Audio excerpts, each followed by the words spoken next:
Sebelum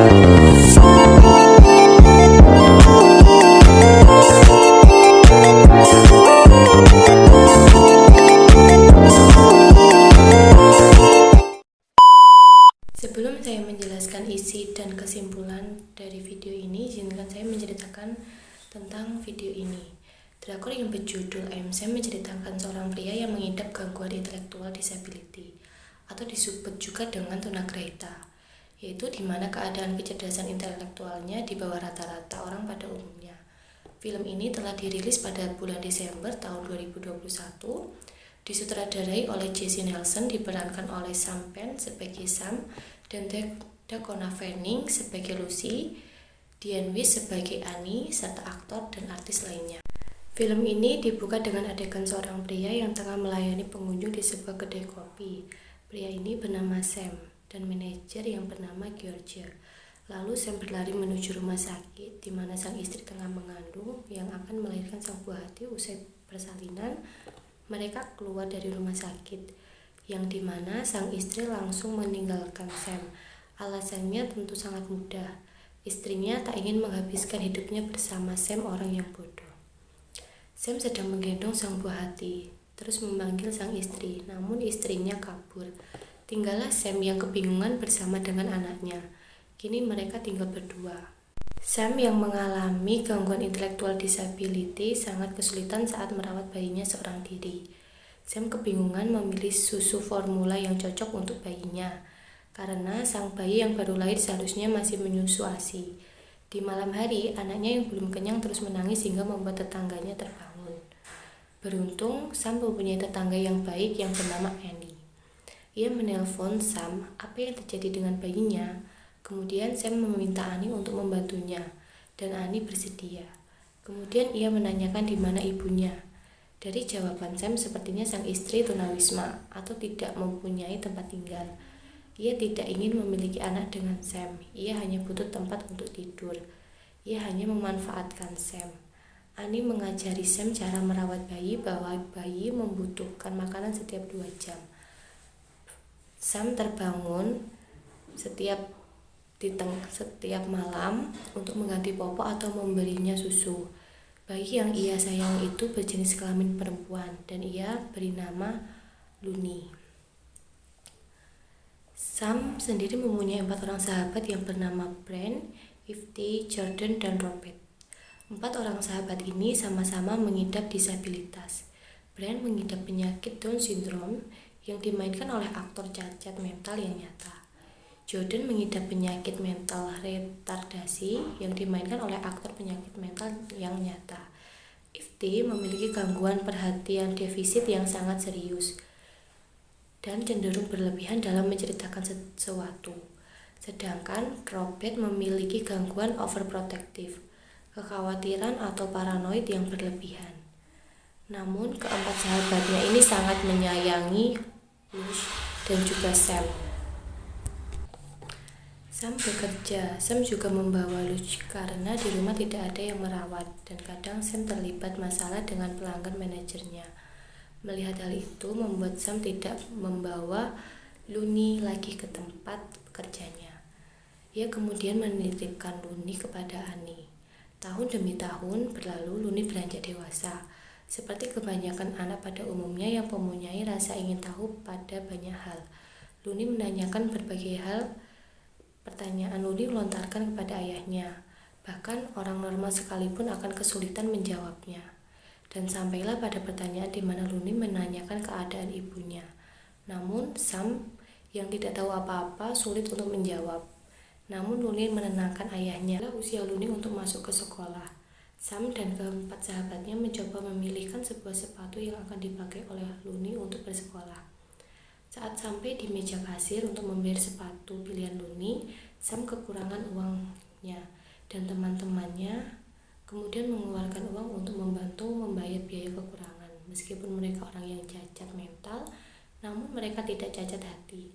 Suatu hari saat teman Looney berkunjung ke rumahnya, temannya melihat sepertinya ayah dari Looney sedikit aneh, dan inilah pertama kali bagi Looney melihat ayahnya dihina di depannya.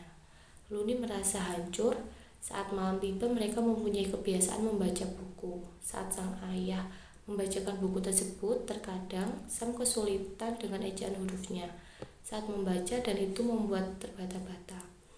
Lalu Luni yang seorang anak dengan memahami kondisi ayahnya berusaha membantu untuk membaca di situasi yang berbeda. Bahkan Sam tidak sadar bahwa ia telah digoda oleh seorang pelacur yang membuatnya ditahan di kepolisian karena polisi mengira mereka telah melakukan transaksi di tempat umum. Namun melihat kondisi Sam, polisi melepaskannya kembali. Perlahan-lahan namun pasti masalah mulai muncul. Sam dipanggil oleh guru sekolah, bukan karena nilai ataupun kelakuan Luni yang buruk, melainkan suatu gambar yang sedang sedikit menyeleneh untuk anak seusia Luni. Luni menggambarkan dirinya lebih tinggi dan lebih besar dari sang ayah, yang memiliki yang menggambarkan sang anak menjaga ayahnya. Sungguh rasa cinta yang begitu besar. Sang guru menambahkan bahwa Lucy menahan dirinya sendiri di dalam kelas. Ia enggan untuk bercerita banyak hal karena mengetahui kondisi ayahnya yang IQ-nya setara dengan umur anak 7 tahun. Luni takut dirinya menjadi lebih pintar dari ayahnya. Mendengarkan penjelasan dari para guru, Sam kebingungan untuk menjawab dan Sam kebingungan mengolah kata-kata. Suatu hari, Sam menuruti keinginan Luni untuk makan di restoran yang berbeda dari yang biasanya mereka kunjungi.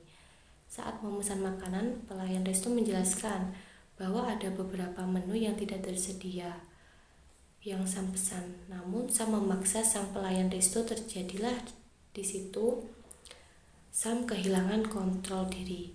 Luni yang baru pertama kali melihat ayahnya marah seperti ini hanya bisa terdiam. Tibalah di hari ulang tahun Luni yang ke-7, Sam berencana untuk membuat kejutan dengan merayakan ulang tahun Luni dengan meriah yang mendatangkan teman-temannya dan keempat sahabat Sam. Namun terjadi masalah di mana Sam terlibat cekcok dengan salah satu teman Luni.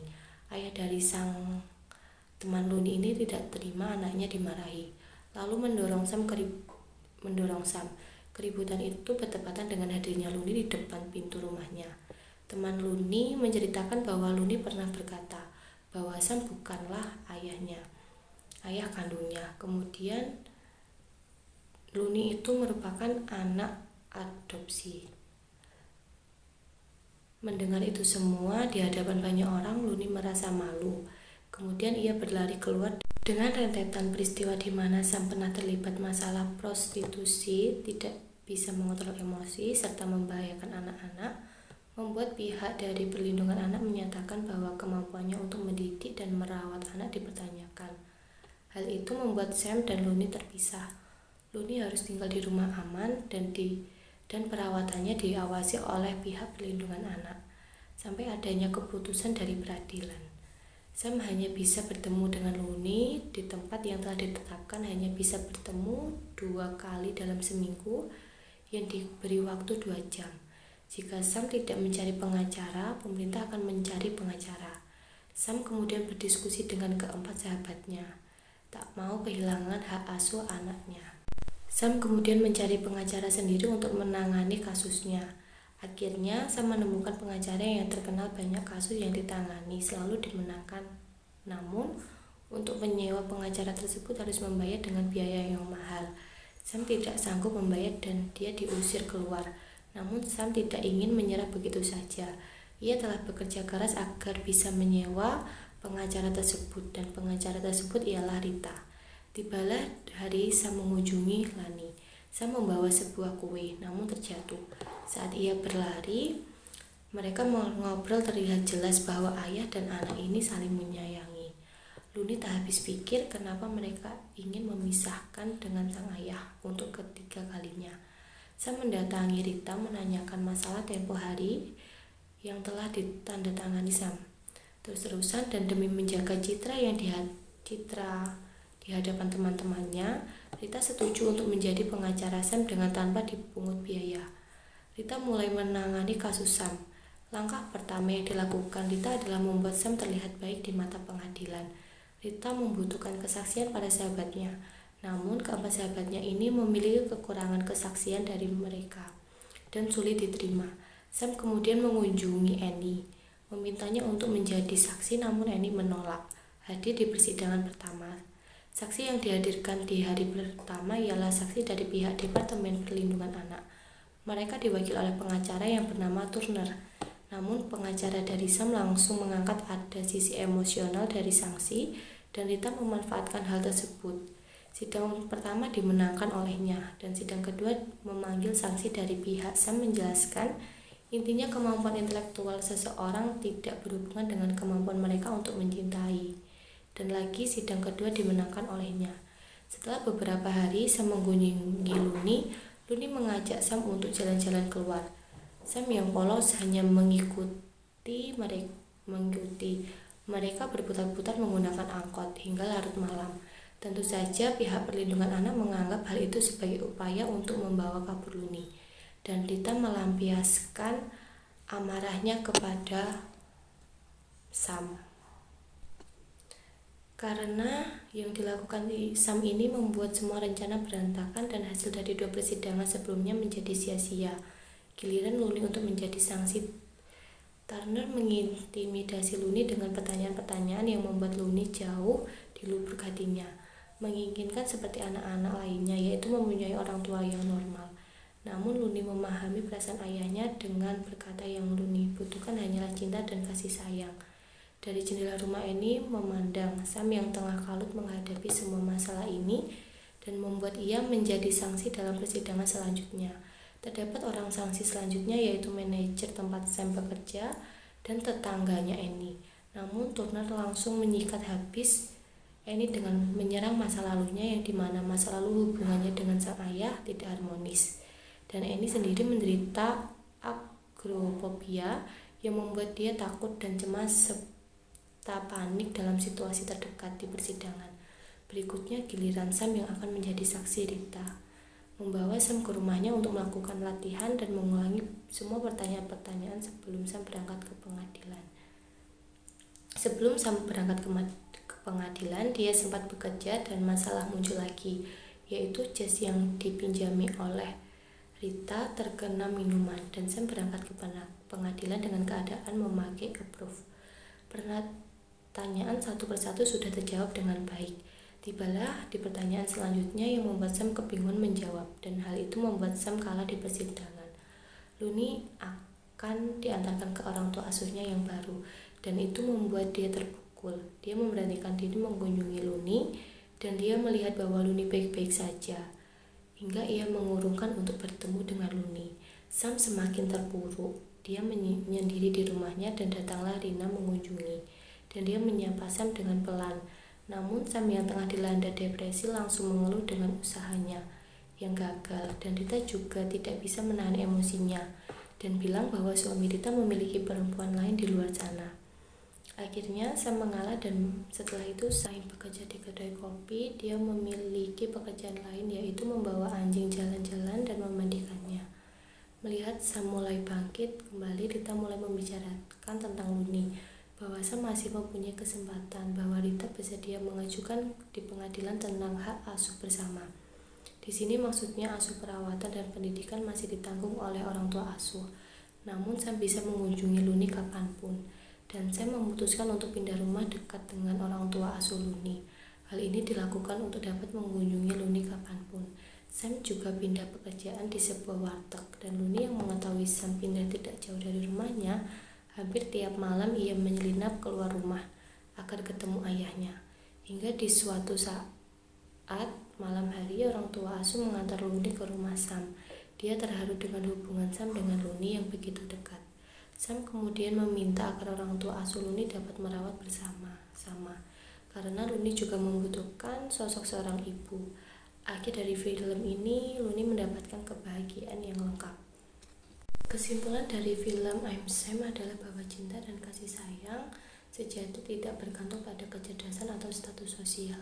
Film ini menunjukkan bahwa seorang ayah, meskipun memiliki keterbatasan intelektual, dapat menjadi orang tua yang penuh cinta dan mampu merawat anaknya. Film ini juga menekankan pentingnya dukungan dari komunitas dan menunjukkan bahwa keluarga bukan hanya soal kemampuan kognitif, tetapi lebih pada kasih sayang, perhatian, dan ikatan emosional yang mendalam.